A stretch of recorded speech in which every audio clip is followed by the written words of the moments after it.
Episode की starting में हम लोगों को दिखाया जाता है हमारे शू को, जो कि आराम से खड़ा होता है और जो जियांग है वो हमारे शू पे हमला कर ही रहा होता है। लेकिन तभी जो हमारा शू होता है वो अपनी लात का इस्तेमाल करता है सीधे उसके मुंह पे, और उस लात की वजह से जो हमारा जियांग होता है उसकी तलवार तो आसमान में उड़ी जाती है, साथ ही साथ वो भी बहुत पीछे चले जाता है। उससे पता चलता है कि अब जो हमारा शू है वो कितना ज्यादा ताकतवर हो चुका है, जिसको बस सब लोग उसके पापा के नाम से जानते थे बस। लेकिन तभी जो हमारा जियांग होता है वो हार नहीं मानता है, दोबारा उठ जाता है ताकि वो शू को मारे, और वो हमारे शू को भी कहता है आखिर तुम्हारी हिम्मत कैसे हुई मेरे साथ ऐसे खेल खेलने की। और जो शू होता है वो कहता है अरे सॉरी मैंने कभी भी एक्सपेक्ट नहीं किया था कि कोई बंदा आएगा जो कि एक डाइटी पे हमला करेगा, वो भी इतना ज्यादा कमजोर होगा। मतलब डाइटी को मारने आ रहे हो यार, किसी चाय वाले को थोड़ी। चलो कोई बात नहीं, एक बार दोबारा आओ मेरी तरफ। इस बार सच में मैं कसम से बता रहा हूँ, मैं कुछ नहीं करूंगा इस बार, आ जाओ तुम आराम से। और जो जियांग होता है वो भी काफी ज्यादा पगला जाता है और वो कहता है ठीक है फिर अब मैं 70% इस्तेमाल करूंगा अपनी कल्टीवेशन पावर को, और अब दम है तो इसको रोक के दिखाओ। और जियांग बस शू को मारने वाला होता है, तभी जो शू होता है वो उसकी स्वॉर्ड को पकड़ता है और बोलता है सडन। और जो जियांग होता है वो बस देखते ही रह जाता है, तभी शू थंडर क्रैप बोल के वहीं पे खेल खत्म कर देता है, बिकॉज ऊपर से ऐसी लाइटनिंग आती है। और अब जियांग में क्या, उसके पापा में भी इतना दम नहीं होगा कि वो दोबारा खड़ा हो सके, और जियांग उस हमले को झेल भी नहीं पाता है। और तभी कहता है मैंने कभी ये नहीं सोचा था कि एक डाइटी वो भी तुम्हारे जैसा कभी अपनी प्रॉमिस को तोड़ेगा। और कसम से जियांग के तो खटिया खड़ी हो चुकी है बिल्कुल ही।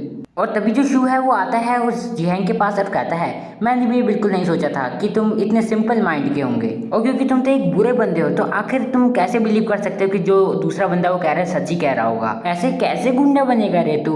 और तभी जो जियांग होता है वो शू से अपने आप को छुड़ा के वहां से बहुत दूर चले जाता है शू से। और तभी जो जियांग है वो मनी मन बोलता है मैं तो इस बात से डर रहा हूँ कि 18 deity cultivation power 7th level तक पहुंच चुकी है फिजिकल रेमन में। और तभी जो जियांग है वो उन्हीं गोलियों को निकालता है जो कि 7th डाइटी ने दी होती है ताकि वो किसी की भी छन्नी छन्नी कर सके। और उस गोली को लेते समय जो हमारा जियांग होता है मन ही मन कहता है अब देख के तो ऐसा लगता है कि मेरे को इसकी पिल्स लेनी पड़ेगी एडवांस में, तभी मैं तुमसे लड़ पाऊंगा 18 डाइटी। और तभी जो जियांग होता है वो हंसते हंसते बोलता है हा हा इस समय मेरे को लगता है कि तुम। उससे पहले कि वो आगे कुछ बोलता तभी जो हमारा जियांग है जो उसने गोलियां ली थी, लगता है उन्हीं गोलियों ने अब उसके अंदर छन्नी छन्नी कर दी है, और अब उसे अपने अंदर से ही खुद ही बहुत ज्यादा दर्द हो रहा होता है। और तभी जियांग के मुंह से खून ही खून निकलने लग जाता है और वो कहता है आखिर कैसे हो सकता है। शू जियांग से पूछता भी है क्या हो सकता है वैसे, लेकिन तब तक जो हमारा जियांग होता है उसकी छन्नी छन्नी हो गई होती है, और अब देख के तो ऐसा लगता है कि अब वो स्वर्ग में चल छैया छैया पे नाच रहा होगा।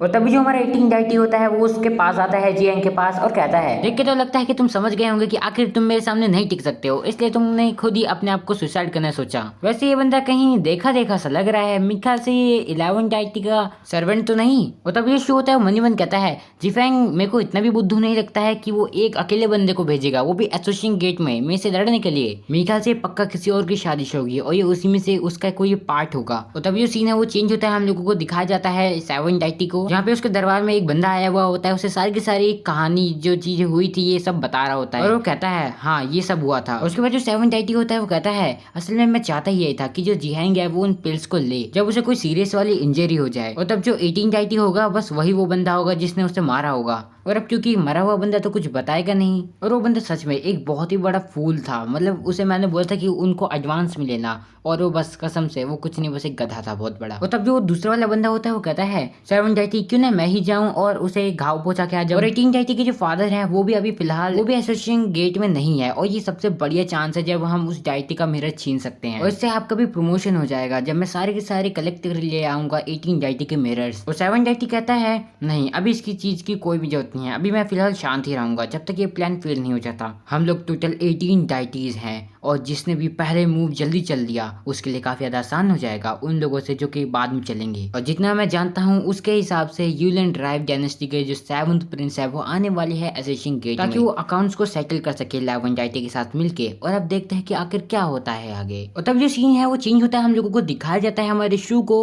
और साथ ही साथ गो को, और जो गो है उसे कुछ अजीब सा लग रहा होता है तो शू को बोलता है ओ नो 18 डाइटी यहाँ पे कुछ तो गलत है। और जो शू होता है वो गो को बोलता है अच्छा लगता है तुम्हारी माँ फट गई है। और जो गो होता है वो इस बात से बहुत ज्यादा परेशान हो चुका होता है, वो कहता है कि अरे यार फिर से वही बात।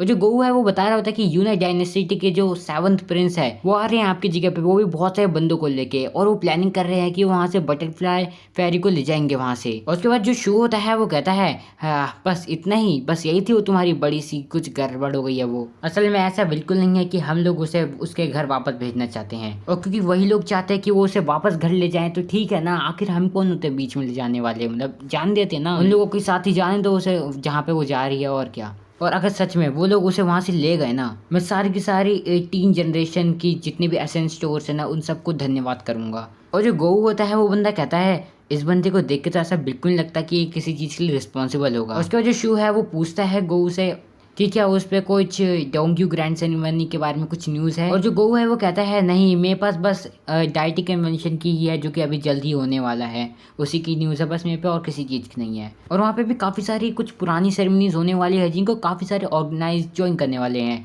जैसे कि यूलन driven dynasty, secular driven dynasty. और जो जेल लेक है वो भी चाहते हैं एक सेलिब्रेशन रखना, क्योंकि जो एक बाइबल थी जियोंग बाइबल वो काफ़ी लंबे समय से खो रखी थी और अब वो फाइनली जाके मिल चुकी है। और उसके अलावा मेरे को नहीं लगता कि कोई और भी सेरेमनी या फिर ऐसे कुछ चीज़ें इवेंट होने वाले हैं। और उसका जो शू है वो पूछता है कि आखिर ये जो एंशिएंट सेरेमनीज होने वाली है कहाँ होने वाली है। और जो गो है वो बताता है कि हाँ मेरे ख्याल से वो होने वाली है टाई माउंटेन पे जो कि डोंग्यू में है। जैसे जो शू है इस बात को सुनता है उसके दिमाग में पता नहीं क्या खटकता है, वो गो को बोलता है चलो अब हम पीछे वापस चलेंगे। और जो गो होता है वो कहता है क्या पीछे वापस। और जो शू है वो आगे निकल जाता है, वो पीछे से गो भागता हुआ आ रहा होता है और कहता है डाइटी रुको मेरे लिए, आखिर हम लोग वापस क्यों जा रहे हैं, हमें तो 7th प्रिंस को ले जाने देना चाहिए बटरफ्लाई फेरी को। उसका जो शू होता है वो मनीवन कह रहा होता है क्योंकि वो जो एंशिएंट सेरेमनी है वो होने वाली है डोंग्यू में, तो फिर तो डोंग्यू ग्रैंड सेरेमनी असल में और कोई नहीं बल्कि फिचैंग ग्रैंड सेरेमनी ही है। और तभी जो सीन होता है वो चेंज होता है, हम लोग को दिखाया जाता है हमारे शू को जो कि पहुंच चुका होता है वापस उसी जगह पे जहाँ पे उसने बटरफ्लाई फेरी को छोड़ा था। उससे पहले कि वो दरवाजे खोलता तभी वहां से एक बंदा उड़ते हुए आता है जो कि आसमान में ही चले जाता है सीधे उड़ उड़ के। और जो गो वो शू है वो दोनों परेशान हो जाते हैं क्योंकि उन्हें पता है आखिर कैसे हुआ है। और जब वो लोग सीधे आगे देखते हैं कि आखिर सीन क्या मचा रखा है तो उन्हें पता चलता है सिर्फ एक नहीं था बल्कि ऐसे और थे जो कि उस 7th प्रिंस ने भेजे थे, लेकिन वो पिट चुके हैं पूरी तरह से। और तभी हमें उस मैडम साहिबा को दिखाया जाता है यानी कि बटरफ्लाई फेरी को, जिसके सामने एक बंदा होता है जो कि बहुत ही बुरी तरह से पिटा हुआ होता है और कहता है आखिर तुम्हारी हिम्मत कैसे हुई लिटिल बटरफ्लाई फेरी, असल में तुम फेरी नहीं डेविल हो डेविल, और आखिर तेरी हिम्मत कैसे हुई मेरे को मारने की। लेकिन बटरफ्लाई को ये नाम बिल्कुल भी पसंद नहीं आया जो उस बंदे ने दिया था। वो एकदम से उसके सामने जाती है, एक लात उठा के देती है और कहती है तुमने मेरे को क्या कहा, मेरा नाम है बटरफ्लाई फेरी। और वो खींच के एक बहुत ही गंदी वाली लात मारती है उस बंदे को। और ये सब देखते हुए जो हमारा शू होता है वो कहता है मेरा एक सवाल है कि आखिर ये लोग इसे कैसे पकड़ेंगे और इसे वापस कैसे भेजेंगे, मतलब इन लोगों का तो कोई मैच है ही नहीं बटरफ्लाई फेरी की इस स्ट्रेंथ के सामने। ये लोग मच्छर की तरह तो आ रहे हैं झुंड बना के और फेरी ने ऐसे मार रही है क्या ही बताएं। और जो गो होता है वो कहता है अगर मैं डाइटी तुमसे बिल्कुल सच कहूँ तो मैं भी यही कहना चाहता हूँ, यही सेम क्वेश्चन मेरे दिमाग में बहुत लंबे टाइम से था, अब बताओ क्या करें। सो यहीं पे आज का हमारा जो एपिसोड है वो ख़त्म हो जाता है। एंड मैं जानता हूँ आज का भी एपिसोड इतना कुछ बड़ा और ख़ास तो था नहीं, बट कोई बात नहीं। उम्मीद करता हूँ कि तुम लोगों को आज का एपिसोड पसंद आया होगा। एंड तुम्हें आया है तो अब तुम्हें पता है क्या करना है, वीडियो को लाइक करना है, चैनल को सब्सक्राइब करना है। एंड हाँ उसके बाद अब मैं सोने जाऊँगा। यस तो तुम लोगों को पता ही है कि आखिर क्या करना है। तो यहाँ एंड अभी तुम लोग इंस्टाग्राम पे चाह रहे हो तो फॉलो भी कर ही लेना ऑफ कोर्स, और अब फॉलो करने आ ही रहे हो तो और क्या यार 2-3 पोस्ट पे लाइक भी कर ही देना। फिलहाल मैंने कुछ डाला तो है नहीं बट सोच रहा हूँ जल्द ही एक्टिव आऊँ मानवा स्टेशन पे भी और साथ ही साथ हमारे इंस्टाग्राम पे भी। अब वो तो भगवान ही जाने की कब ये पॉसिबल होने वाला है। फिलहाल तो मेरे लिए काफ़ी ज़्यादा मुश्किल हो रही है वीडियोज़ बनाने में भी एंड काफ़ी सारी चीज़ें हो रही हैं। सो हाँ यार और क्या ही कहूँ मैं, अभी कुछ कहने लायक तो हूँ नहीं मैं, बट फ़िलहाल इतना सोच लो कि मैं जल्द ही आऊँगा एक्टिव होऊंगा। फ़िलहाल तो नहीं हो पाऊँगा बिकॉज काफ़ी सारी दिक्कतें हैं। सो हाँ मतलब कोशिश कर रहा हूँ मैं जितनी कर सकता हूँ मैं, और मेरे हाथ में कुछ है नहीं। एंड हाँ काफ़ी सारी दिक्कतें हो रही हैं पर या दैट्स ऑफ चीज़ें, यही है हमारी ज़िंदगी। सो वीडियो पसंद है तो तुम्हें पता ही क्या करना है, वीडियो को लाइक चैनल को सब्सक्राइब, बस या यही करना है। एंड बाकी मैं मिलता हूँ तुमसे अगली वीडियो में। Until then peace out.